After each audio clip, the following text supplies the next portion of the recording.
Bata Caves, near Kuala Lumpur, Malaysia, is one of the world's most remarkable natural and spiritual landmarks. Formed over 400 million years ago, these massive limestone caves stand as a testament to nature's ancient power. Long before becoming a sacred site, Bata Caves were used by the indigenous Temian people as shelters and later for guano mining.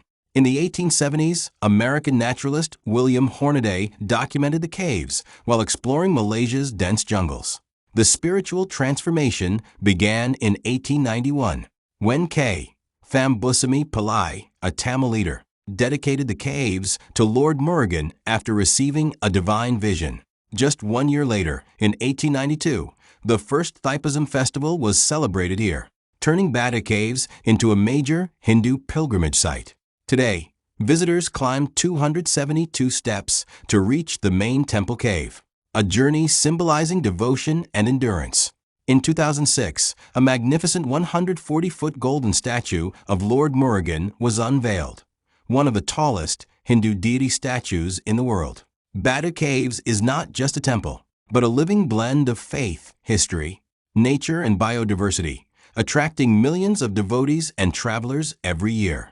ಎಲ್ಲರಿಗೂ ನಮಸ್ಕಾರ. ನೋಡಿದ್ರಲ್ಲ ಹಿಸ್ಟ್ರಿನ. ನಾವಿವಾಗ ಕೋಲಾಲಂಪುರ್ main city ಬಿಟ್ಟು ಇದು ಸ್ವಲ್ಪ ಔಟ್ಸ್ಕರ್ಟಲ್ಲಿದೆ ಬಾಟು ಕೇವು.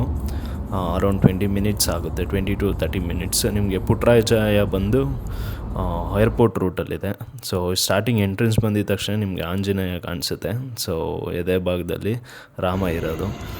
ಹಂಗೆ ಸ್ವಲ್ಪ ಸೈಡಲ್ಲಿ ಬಂದರೆ ರಾಮಾಯಣ ಕೇವ್ ಆರ್ಟ್ ಗ್ಯಾಲರಿ ಇದೆ. ನಿಮ್ಮ ಸ್ಟಾರ್ಟಿಂಗ್ ಎಂಟ್ರ್ ಆದ ತಕ್ಷಣ ಕಾಣೋದೇನೆ ಇಲ್ಲಿಂದ ಸಿಕ್ಕಾಪಟ್ಟೆ ಪಾರಿವಾಳ ಇದೆ. ಸೊ ಈ ಸ್ಟ್ಯಾಚು, ಈ ಐಡಲ್ಲೇ ಮೇಯ್ನ್ ಅಟ್ರ್ಯಾಕ್ಷನ್ನು. ಸೊ ನಿಮ್ಮ ಸ್ಟಾರ್ಟಿಂಗಲ್ಲಿ ಈ ಥರ ದೇವಸ್ಥಾನ ಇದೆ. ಆ ಕಡೆ ಒಂದು ಟೆಂಪಲ್ ಇದೆ, ಈ ಕಡೆ ಒಂದು ಟೆಂಪಲ್ ಇದೆ. ಸೊ ಇಲ್ಲಿ ತುಂಬಾ ಫೆಸ್ಟಿವಲ್ಸು ಆಗಾಗ ನಡೀತಾನೆ ಇರುತ್ತೆ. ತೈಪೂಸಮ್ ಅಂತ ಹೇಳ್ತಾನೆ ನಾವು ವೀಡಿಯೋದಲ್ಲಿ, ಆ ತೈಪೂಸಮ್ ಫೆಸ್ಟಿವಲ್ಲು. ಬನ್ನಿ, ಇಲ್ಲಿ ಬಂದು 272 ಸ್ಟೆಪ್ಸ್ ಇದೆ, ಕ್ಲೈಂಬ್ ಮಾಡಬೇಕು. ಏನು ಕಷ್ಟ ಏನಿಲ್ಲ, ಈಸಿಯಾಗಿ ನಾರ್ಮಲಾಗಿ ಆರಾಮ್ಸಾಗಿ ಹತ್ಕೊಂಡು ಹೋಗ್ಬೋದು.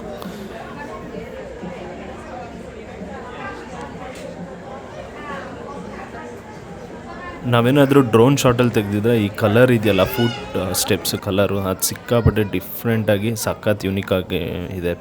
ಪೇಂಟ್ ಮಾಡಿದರೆ ಸಖತ್ತಾಗಿ ಕಾಣಿಸುತ್ತೆ. ಬನ್ನಿ.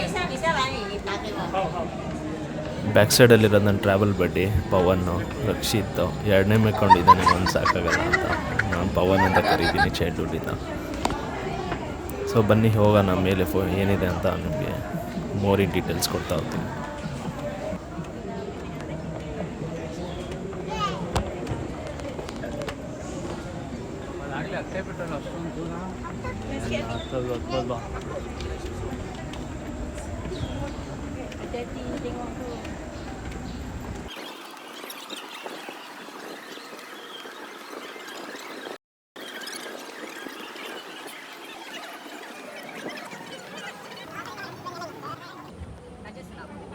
ನಾನು ಹಿಂದೆ ನೋಡ್ತಿದ್ರಲ್ಲ ಸ್ಟ್ಯಾಚು ಕಾಣ್ತಾ ಇದೆ. ಇನ್ನೇನು ಹಾಫ್ ವೇ ಇದ್ದೀವಿ,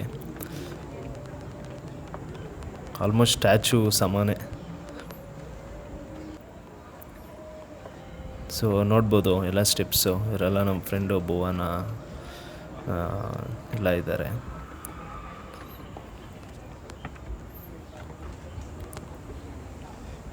ಸ್ಟ್ಯಾಚು ಕಾಣಿಸ್ತಾ ಇದೆಯಲ್ಲ, ಫುಲ್ಲು ನಾರ್ಮಲ್.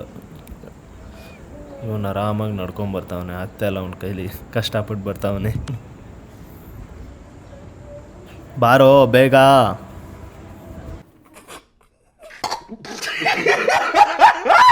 ಕಂಪ್ಲೀಟಾಗಿ ಆಫ್ ವೇ, ನಿಮಗೆ ಕಂಪ್ಲೀಟಾಗಿ ಡೌನಲ್ಲಿ ಏನಿದೆ ಅಂತೆಲ್ಲ ಕಾಣಿಸಿದ್ರೆ ಜನರು ನೋಡ್ತಿದ್ದಾರೆ, ಸ್ಮಾಲಾಗಿ ಕಾಣಿಸ್ತಿದ್ದಾರೆ. ಅದು ಗೋಪುರ. ಈಗ ಆಫ್ ವೇ ಇದೆ, ಇನ್ನು ಆಫ್ ವೇ ಕಂಪ್ಲೀಟ್ ಮಾಡಬೇಕು. ಸೊ ಸ್ಟ್ಯಾಚು ಆಲ್ಮೋಸ್ಟ್ ಸಮಾನ ಇದೆ. ಇದು ಡೌನ್ ಸ್ಟೇರಲ್ಲಿ ಝೂಮ್ ಮಾಡಿದ್ದೆ ಗೋಪುರ. ಇದು ಆವಾಗ ಮೈನಿಂಗ್ ಮಾಡ್ತಿದ್ದು. ಇದು ಬಂದು ರಾ ಸ್ಟೋನ್, ಕಂಪ್ಲೀಟಾಗಿ ಒಂಥರ ಡಿಫ್ರೆಂಟ್. ಇದು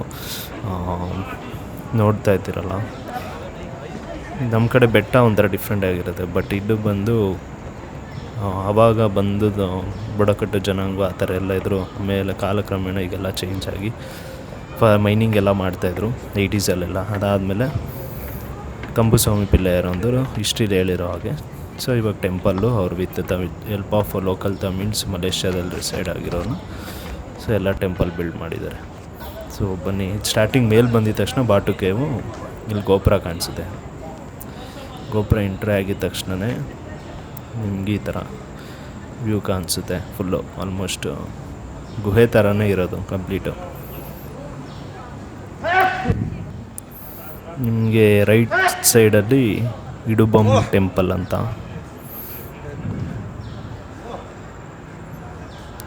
ಶ್ರೀ ಇಡುಬನ್ ಟೆಂಪಲ್, ಮುರುಗನ್ ಸ್ಟ್ಯಾಚು ಇದು.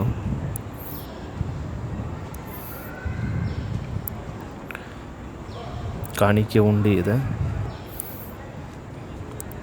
ನಾವಿಲ್ಲೊಂದು ಸ್ವಲ್ಪ ಹೊತ್ತು ರೆಸ್ಟ್ ಮಾಡಿ ಅದಾದಮೇಲೆ ಮೂವ್ ಆನ್ ಆದ್ವಿ. ನಾನಂತೂ ಫುಲ್ಲು ಬೆವ್ತೋಗಿದ್ದೀನಿ ಕಂಪ್ಲೀಟಾಗಿ. ಸೊ ನಮಗೆಲ್ಲ ಏನು ಡಿಸ್ಅಡ್ವಾಂಟೇಜ್ ಅಂದರೆ ಬೇಗ ಟ್ಯಾನ್ ಆಗಿಬಿಡುತ್ತೆ, ಒಂದು ಫೋಟೋಲೆಲ್ಲ ಚೆನ್ನಾಗೇ ಬಿಡೋಲ್ಲ. ಫೈನಲಿ ಸುಸ್ತಾಗಿದ್ವಿ ಅಂತ ಹೇಳ್ಬಿಟ್ಟು ವಾಟರ್ ಬಾಟಲ್ಲು ತೊಗೊಳ್ಳೋಣ ಅಂತ ಶಾಪಿಂಗ್ ಮಾಡಿದ್ವಿ. 3 ರಿಂಗೆಟ್ಸು ಕಾಸ್ಟ್ ಆಗಿದ್ದು. ಸೈಡಲ್ಲಿ ಮೂರ್ತಿಗಳಿದೆ, ಯಾವುದೋ ಒಂದು ಕರೆಕ್ಟಾಗಿ ಗೊತ್ತಿಲ್ಲ. ಸೊ ನಿಮಗೆ ಆಲ್ಮೋಸ್ಟ್ ಇಳಿದ ತಕ್ಷಣ ಸಿಕ್ಕಾಪಟ್ಟೆ ಪೀಸ್ಫುಲ್ ಜಾಗ, ಚೆನ್ನಾಗಿ ಟೈಮ್ ಸ್ಪೆಂಡ್ ಮಾಡ್ಬೋದು. ಅಂದರೆ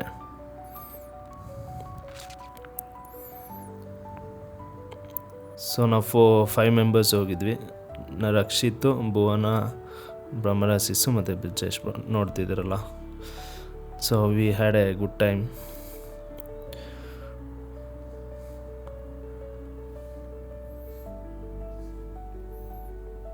ಬನ್ನಿ, ಬಾಟು ಕೇವ್ ಸ್ಟಾರ್ಟಿಂಗು ಗೋಪುರ ಕಾಣಿಸುತ್ತಿದ್ದು. ಫುಲ್ಲು ಗುಹೆ ಇದು ಹೇಳ್ನಲ್ಲ, ಇದು ಕಂಪ್ಲೀಟಾಗಿ ಒಂಥರ ಡಿಫ್ರೆಂಟ್ ರಾಕ್ ಅಂತಲೇ ಹೇಳ್ಬೋದು. ಸೊ ಇದು ಕೂಡ ಇಷ್ಟಕ್ಕೆ ಸೇರಿಕೊಳ್ಳುತ್ತೆ. ನಿಮಗೆ ಸಿಕ್ಕಾಪಟ್ಟೆ ಪ್ರತಿಮೆಗಳಿದೆ, ಯಾವ ದೇವ್ರಂತ ಅಷ್ಟು ಗೊತ್ತಾಗಲ್ಲ, ಕನ್ಫ್ಯೂಷನ್ನು.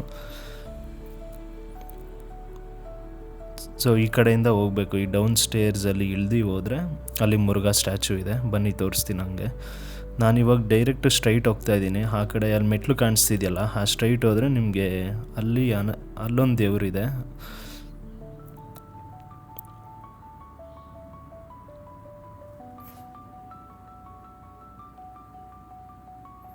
ಸೊ ಇದು ಮೇನ್ ಗೋಪುರ ನೋಡಿದ್ರಲ್ಲ, ಅಲ್ಲಿ ಮೆಟ್ಲು ಹತ್ಕೊಂಬಂದೆ. ಸೊ ಈ ಥರ ಕಾಣಿಸುತ್ತೆ ಫುಲ್ಲು ಟಾಪಲ್ಲಿ. ಸೊ ಮಳೆ ಬಿದ್ದರೆ ಅದೆಲ್ಲ ಹೆಂಗೆ ಮೇಂಟೈನ್ ಆಗುತ್ತೋ ಗೊತ್ತಿಲ್ಲ. Complete rock. ಈ ಕಡೆ ಎಲ್ಲ ನವಿಲು ಬಂದು ಲಾರ್ಡ್ ಮುರುಘಾ ದೇವರ ಒಂದು ವಾಹನ ನವಿಲು ಬಂದೆ. ತುಂಬ ಸ್ಪೇಷಿಯಸ್ ಆಗಿದೆ, ಒಳಗಡೆ ಚೆನ್ನಾಗಿ ಬಿಲ್ಡ್ ಮಾಡಿದ್ದಾರೆ. ಇದು ಬಂದು ದೇವರ ತ್ರಿಶೂಲ, ವೆಲ್ ಅಂತ ಕರೀತಾರೆ. ಇದು ಲಾರ್ಡ್ ಮುರುಘಾ ದೇವರು, ಪಾರಿವಾಳ ಇರೋದೆ ಲಾರ್ಡ್ ಮುರುಘಾ. ಮತ್ತೆ ಬಂದ್ವಿ ಆಚೆಗೆ, ನಾನು ಒಂದು ನಮಸ್ಕಾರ ಹಾಕಿ. ಸೊ ಇಲ್ಲಿ ನಾರ್ಮಲಾಗಿ ಸುಬ್ರಹ್ಮಣ್ಯ ದೇವರು ಇರಬೇಕು ಸೊ ಅನ್ಕೊತೀನಿ, ನಾನು ಮರ್ತೋಗಿದ್ದೀನಿ ಇದೊಂದು. ಸೊ ಫೈನಲಿ ನಾನು ಆಚೆಗೆ ಬಂದೆ. ಸ್ಟ್ಯಾಚು ನೋಡ್ತಾ ಇದ್ದೀರಲ್ಲ, ಇಲ್ಲಂತೂ ಆಲ್ಮೋಸ್ಟ್ ಒಂದು 3,000-4,000 ಪಾರಿವಾಳ ಇದೆ. ಸೊ ಲಾರ್ಡ್ ಮುರುಘನಿಗೆ ನಮಿಸುತ್ತಾ, ಶಿವ ಪಾರ್ವತಿಯ ಮಗ, ಮದ್ದದ ದೇವರು, ಗಾಡ್ ಆಫ್ ವಾರ್ ಅಂತಲೂ ಕರೀತಾರೆ, ಜ್ಞಾನ ಮತ್ತು ವಿಜಯದ ಸಂಕೇತ, ವಿಕ್ಟ್ರಿ.